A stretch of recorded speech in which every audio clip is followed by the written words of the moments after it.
انتہائی عقیدت و محبت کے ساتھ ساری کائنات کے مرکز عقیدت انیس بے کسا چارہائے ساز درد منداں، ہم غریبوں کے غم گسار، ہم فقیروں کے ماوا و ملجا،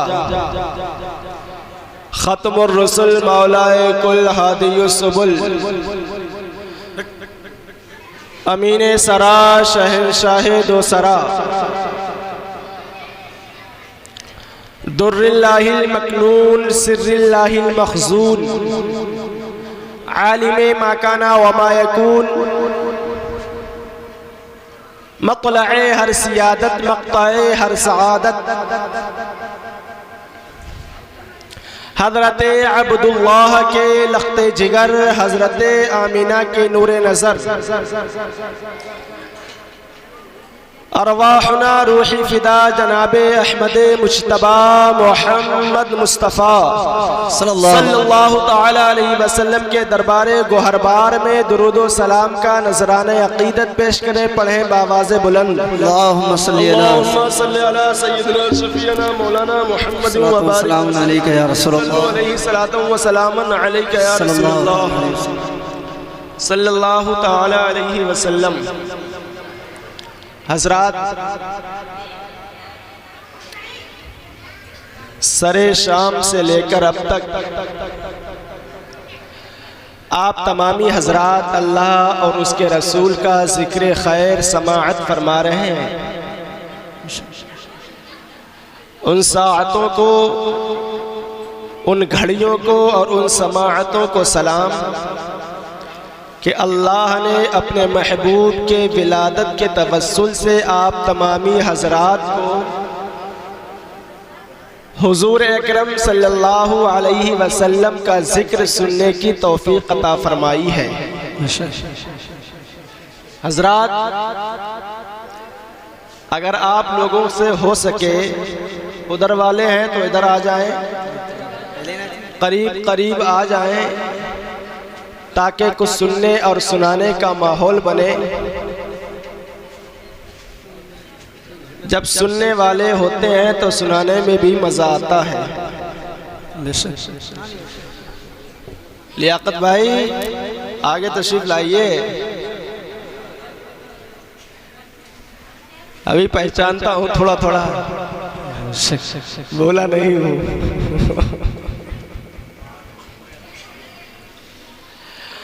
اور جو تمامی حضرات جن کے بیٹھے بیٹھے پیر شل ہو گئے تھے، میری انداز سے اب سیدھے ہو گئے ہوں گے باہر، اگر وہ میری آواز کو سن رہے ہیں تو برائے کرم، برائے مہربانی تھوڑی دیر کے لیے اور تشریف لے آئیں۔ آپ تمامی حضرات کسان ہیں، کسان، آپ کھیت جوتیں، پانی لگائیں، بیج ڈالیں، اس کی پرورش کریں، اس کو دھوپ دیں، کھاد لگائیں، سب کچھ کریں، اور جب فصل کٹنے کا وقت آئے پھر اس کو آپ چھوڑ دیں، تو یہ عقل مندی کہاں ہے؟ بے وقوفی ہے۔ یہ کیا ہے؟ بے وقوفی ہے۔ شروع سے لے کر اب تک آپ بیٹھے رہے، اب جب فصل تیار ہوئی، جب دعا کی قبولیت کا وقت آیا، جب دعا کچھ ملنے والا تھا، جب جھولیاں بھرنے والی تھیں، آقا صلی اللہ علیہ وسلم عطا کرنے والے تھے، فصل پک کر تیار ہوئی تھی، تو چھوڑ کر چلے گئے۔ تو یہ عقل مندی نہیں ہے، یہ تو بے وقوفی ہے۔ اولو الالباب، ہوش مند اور دانش مند لوگ، عقل مند لوگوں کا یہ شیوا نہیں ہے۔ عقل مند لوگ تو وہ ہوتے ہیں جو اپنی جھولیوں میں کچھ لے کر جاتے ہیں، اپنی جھولیوں کو بھر کر جاتے ہیں، آتے وہ خالی آتے لیکن لوٹ کر جاتے ہیں تو اپنی جھولی کو بھر کر جاتے ہیں۔ بے شک درود پاک پڑھیں، اللہم صلی علی سیدنا و شفیعنا و مولانا صلو علیہ وسلم محمد و بارک وسلم، صلو علیہ صلاۃ و سلام علیک یا رسول اللہ صلی اللہ تعالی علیہ وسلم۔ خود نہ تھے جو راہ پر اوروں کے ہادی بن گئے، بے شک خود نہ تھے جو راہ پر اوروں کے ہادی بن گئے، کیا نظر تھی جس نے مردوں کو مسیحا کیا، بے شک کیا نظر تھی جس نے مردوں کو مسیحا کر دیا، ایک عرب نے آدمی کا بول بالا کر دیا، بے شک ایک عرب نے آدمی کا بول بالا کر دیا، اور خاک کے ذروں کو ہم دوش سریا کر دیا۔ واہ حضرات، اللہ رب العزت قرآن مجید میں ارشاد فرماتا ہے قد جاءکم من اللہ نور و کتاب مبین، بے شک تحقیق کے اللہ کے پاس سے تمہارے پاس ایک نور آیا اور روشن کتاب، ایک نور آیا اور روشن کتاب۔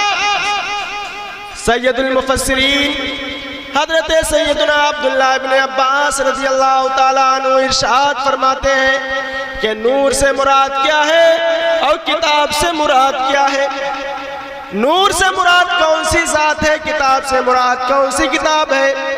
تو حضرت سیدنا عبداللہ ابن عباس رضی اللہ تعالیٰ عنہ ارشاد فرماتے ہیں کہ نور سے مراد حضور اکرم صلی اللہ علیہ وسلم کی ذات ہے، اور کتاب سے مراد اللہ کی کتاب جو حضور اکرم صلی اللہ علیہ وسلم پر نازل ہوئی قرآن مجید مراد ہے۔ دونوں کو ایک ساتھ بیان فرمایا گیا، نور کو اور کتاب کو ایک ساتھ بیان فرمایا گیا، الگ الگ نہ بیان فرمایا، ایک ساتھ بیان فرمایا۔ مطلب کیا ہے؟ مطلب کیا ہے؟ مطلب یہ ہے اگر آپ کو نور کو سمجھنا ہے تو کتاب کو سمجھنا ہوگا، اگر آپ کو کتاب کو سمجھنا ہے تو نور کو سمجھنا ہوگا۔ ایک دوسرے کے بغیر آپ کسی کو سمجھ نہیں سکتے ہیں۔ نور کو سمجھنا ہے تو قرآن مجید پڑھنا پڑے گی، اور قرآن مجید کو سمجھنا ہے تو حضور اکرم صلی اللہ علیہ وسلم کی ذات کو پڑھنا پڑے گا۔ بے شک بے شک دونوں کو ایک ساتھ بیان فرمایا، نور کو پہلے بیان فرمایا اور کتاب کو بعد میں بیان فرمایا۔ ایسا نہ فرمایا کہ کتاب کو پہلے بیان فرما دیتا، نور کو بعد میں بیان فرما دیتا، ایسا نہ کیا، نور کو پہلے بیان فرمایا اور کتاب کو بعد میں بیان فرمایا۔ ایسا کیوں کیا پروردگار عالم نے؟ یہ ترتیب کیوں بیان فرمائی؟ تو پتا چلا غور و خوض کیا، نظر و فکر کی، عقل لڑائی، تدبر کیا، تفکر کیا، تو پتا یہ چلا کہ کتاب کو پڑھنا ہے تو نور کی ضرورت ہے، کتاب کو پڑھنا ہے تو روشنی کی ضرورت ہے، کتاب کو پڑھنا ہے تو لائٹ کی ضرورت ہے، کتاب کو اگر رات میں پڑھنا ہے تو بجلی کی ضرورت ہے، کتاب کو اگر دن میں پڑھنا ہے تو سورج کی روشنی کی ضرورت ہے۔ بغیر سورج کی روشنی کے آپ قرآن مجید کو نہیں پڑھ سکتے ہیں۔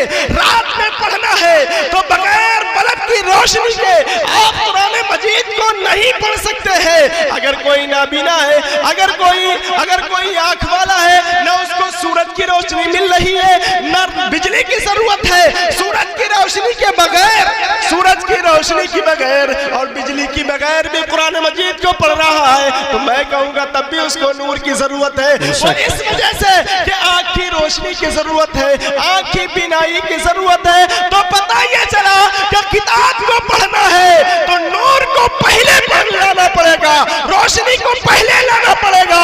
اسی کو مد نظر رکھتے ہوئے پروردگار عالم نے قرآن مجید کے اندر نور کو پہلے بیان فرمایا ہے اور کتاب کو بعد میں بیان فرمایا ہے۔ واہ بے شک سبحان اللہ سبحان اللہ ماشاءاللہ۔ یہ نور کیا ہے؟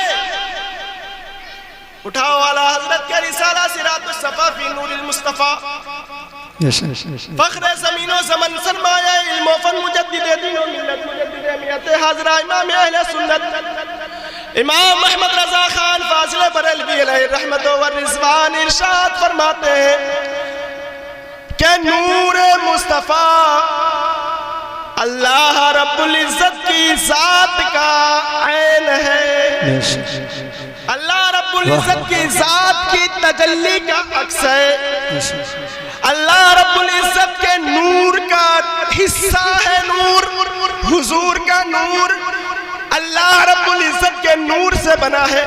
اسی کو علامہ صاحب دلائل الخیرات مطالع المسرات فی شرح دلائل الخیرات میں ارشاد فرماتے ہیں، ارشاد فرمایا انہو تعالی نور لیس کالانوار، بے شک اللہ تعالی نور ہے لیکن دنیاوی نور کی طرح نہیں ہے، اس کا نور یگانہ ہے، اس کا نور انفرادی ہے، اس کا نور تفردی ہے، اس کا نور الگ تھلگ ہے، ساری کائنات سے الگ اللہ کا نور ہے۔ پھر فرمایا والروح النبویۃ والقدسیۃ لمعۃ من نور اللہ تبارک و تعالی، اللہ رب العزت نے اپنے نبی کی پاکیزہ روح کو، اللہ نے اپنے نبی کی پاکیزہ اور مقدس روح کو اللہ رب العزت نے اپنے نور کی چمک سے پیدا فرمایا ہے، بے شک سبحان اللہ ماشاءاللہ، اپنے نور کی چمک سے پیدا فرمایا ہے۔ پھر ارشاد فرمایا والملائکۃ شرٌ من نور الانوار،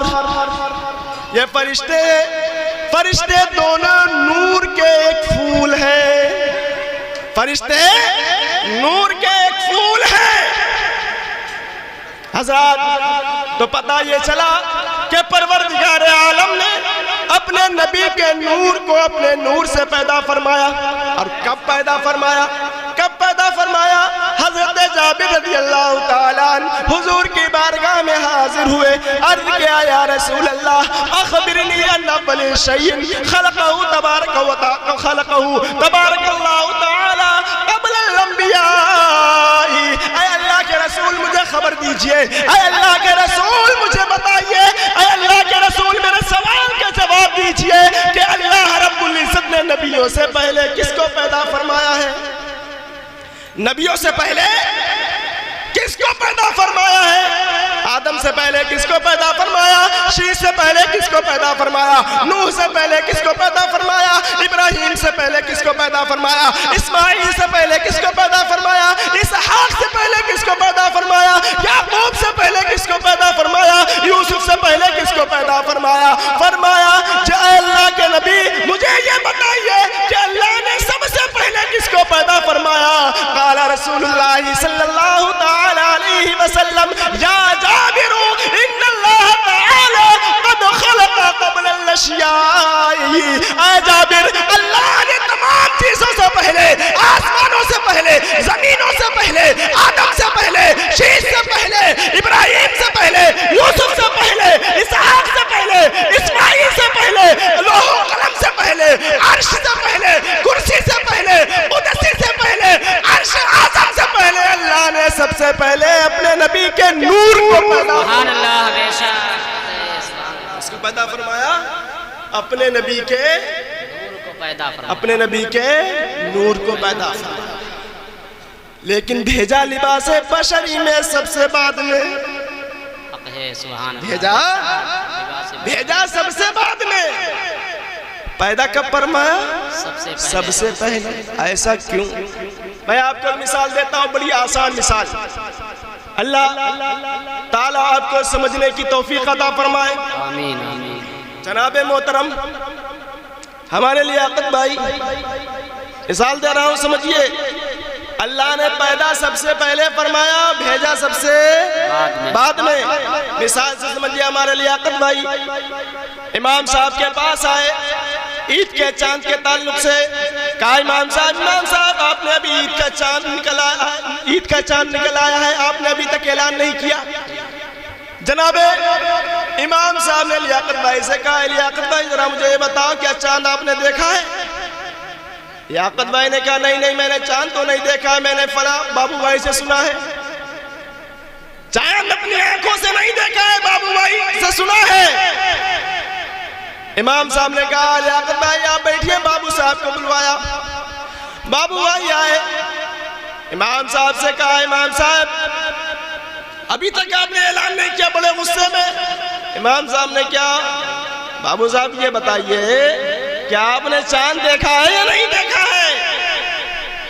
بابو بھائی بھی کہنے لگے میں نے چاند تو نہیں دیکھا ہے، میں نے لئیک بھائی سے سنا ہے، لئیک بھائی سے سنا ہے۔ امام صاحب نے کہا آپ بھی بیٹھئے، لئیک بھائی کو بلوایا، سمجھئے مثال۔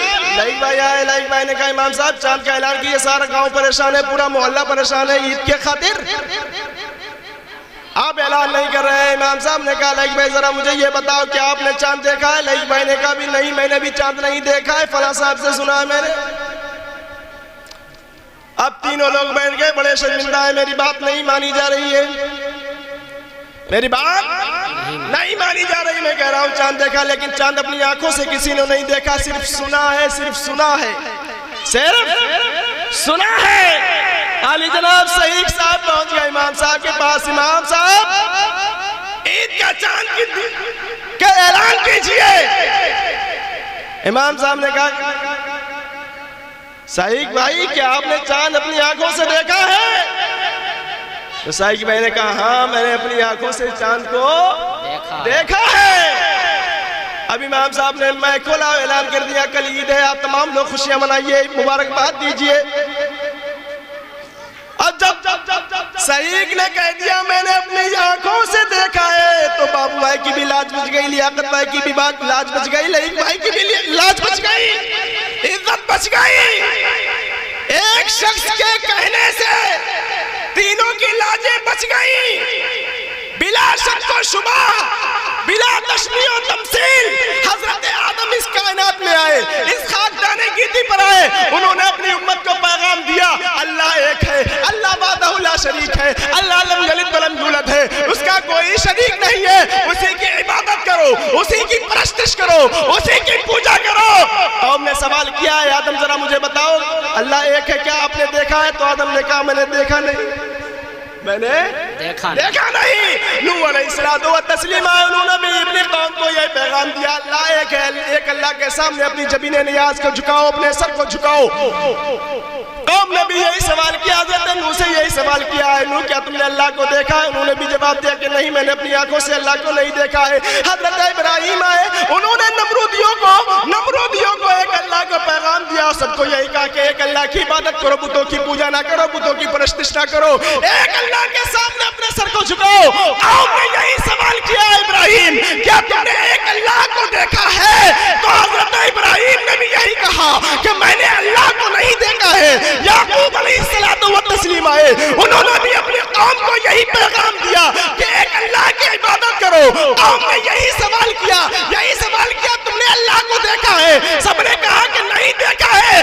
آخر میں پیغمبر انبیاء، تاجدار انبیاء، ختم المرسلین، شفیع المذنبین، مراد المشتاقین، شمس العارفین تشریف لائے۔ آپ نے بھی قوم کو پیغام دیا ایک اللہ کی عبادت کرو، وہ اللہ ایک ہے، وہ ہمیشہ سے ہے، اسی کے سامنے اپنے سر کو جھکاؤ، اسی کے سامنے اپنی جبین نیاز کو جھکاؤ۔ لوگوں نے آج سے بھی یہی سوال کیا اے اللہ کے پیغمبر کیا تم نے اللہ کو دیکھا ہے؟ تو امام الانبیاء نے کہا ہاں معراج کی رات میں نے اپنی ماتھے کی آنکھوں سے اللہ رب العزت کا دیدار فرمایا ہے۔ سبحان اللہ، بے شک حق ہے، سبحان اللہ، اللہ رب العزت کا دیدار فرمایا ہے۔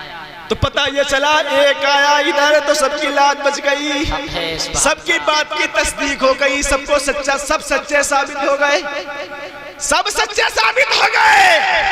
میرے آقا سب سے بعد میں اس لیے آئے تاکہ آدم کی صداقت کا اعلان کر دے، شیش کی صداقت کا اعلان کر دے، ابراہیم کی صداقت کا اعلان کر دے، اسماعیل ذبیح اللہ کی صداقت کا اعلان کر دے، حضرت نوح نجیب اللہ کی صداقت کا اعلان کر دے، ابراہیم خلیل اللہ کی صداقت کا اعلان کر دے، اسماعیل ذبیح اللہ کی صداقت کا اعلان کر دے، یوسف جمال اللہ کی صداقت کا اعلان کر دے۔ گویا کہ میرے نبی نے آخر میں آ کر سارے نبیوں کی باتوں کو سچا کر کے دکھا دیا۔ اس لیے آئے آخر میں۔ کیوں آئے آخر میں؟ اس لیے آئے اور یہ بھی بتانا مقصود تھا، اللہ کو یہ بھی دکھانا مقصود تھا کہ میرے محبوب کا مقام یہ ہے، میرے محبوب کا مرتبہ یہ ہے، میرے محبوب کی عظمت یہ ہے، میرے محبوب کی رفعت و بلندیت یہ ہے۔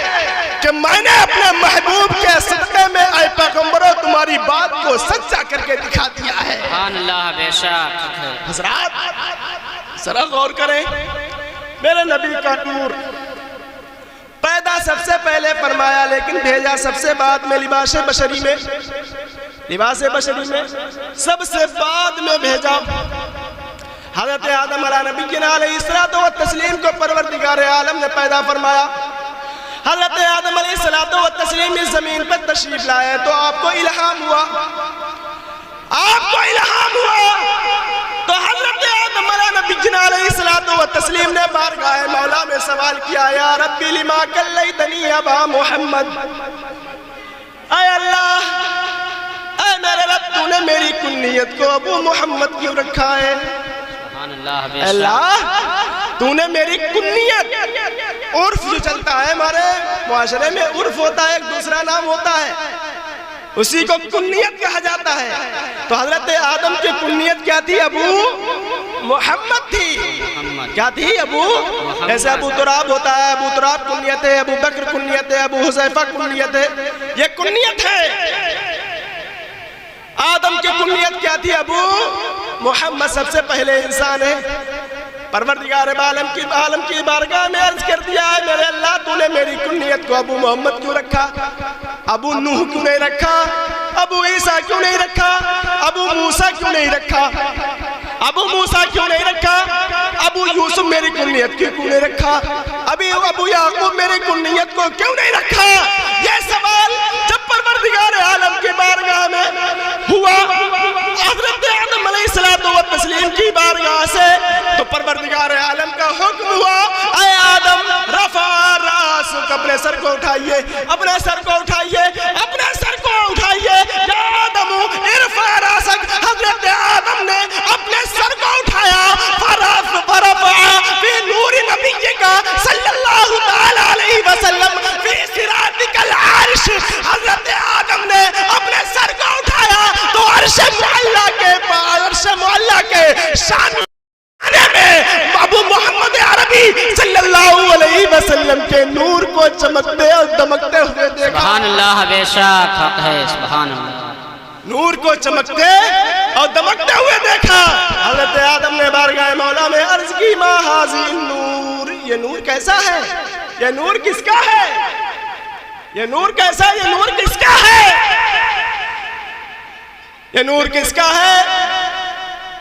پروردگار عالم کی بارگاہ سے جواب ملا، یا آدم ابن ذریتی آدم من نور نبی کا محمد صلی اللہ تعالی علیہ وسلم۔ اے آدم، تیری ذریت میں سے میرا محبوب پیدا ہوگا، اسی محبوب کا یہ نور ہے۔ سبحان اللہ، بے شک، اسی محبوب کا نور ہے۔ آگے ارشاد فرمایا، لولا کا محمد ما خلقتک، ما خلقت سمان ولا ارضا ولا لوحا ولا قلما ولا کرسیا۔ اے آدم، اگر مجھے اپنے محبوب کو پیدا کرنا مقصود نہ ہوتا، نہ زمین کو پیدا کرتا، نہ آسمان کو پیدا کرتا، نہ لوحوں کو پیدا کرتا، نہ قلم کو پیدا کرتا، نہ عرش کو پیدا کرتا، نہ کرسی کو پیدا کرتا، جہاں تک کہ اے آدم، میں تجھ کو بھی پیدا نہ سبحان کرتا، اللہ، بے شک حق ہے۔ تجھ کو بھی پیدا نہ کرتا۔ کون؟ اگر اس نور کو پیدا کرنا مقصود نہ ہوتا۔ ایک حدیث میں تو آتا یہ ہے کہ پروردگار عالم نے اپنے بارے میں ارشاد فرمایا، لولا کلمہ اظہرت الربوبیہ، اگر مجھے اپنے محبوب کو پیدا کرنا مقصود نہ ہوتا تو میں اپنے رب ہونے کو بھی ظاہر نہ فرماتا، اپنے رب ہونے کو بھی ظاہر نہ فرماتا۔ پھر یہ نور حضرت آدم کی پیشانی میں آیا، اس کی پیشانی میں، آدم کی پیشانی میں آیا، آدم کی پیشانی میں آیا۔ آدم علیہ الصلوۃ والتسلیم گلیوں میں نکل جاتے تو گلیاں مہک جاتی۔ آدم علیہ السلام جنگلات میں چلے جاتے تو پیڑ آپ پر صلاۃ و سلام پیش کرنے لگتے۔ اگر آپ جنگلات میں چلے جاتے تو جانور آپ کے سامنے جھک جاتے تھے، جانور آپ کے سامنے سجدہ ریز ہو جایا کرتے تھے۔ پھر یہ نور حضرت شیس علیہ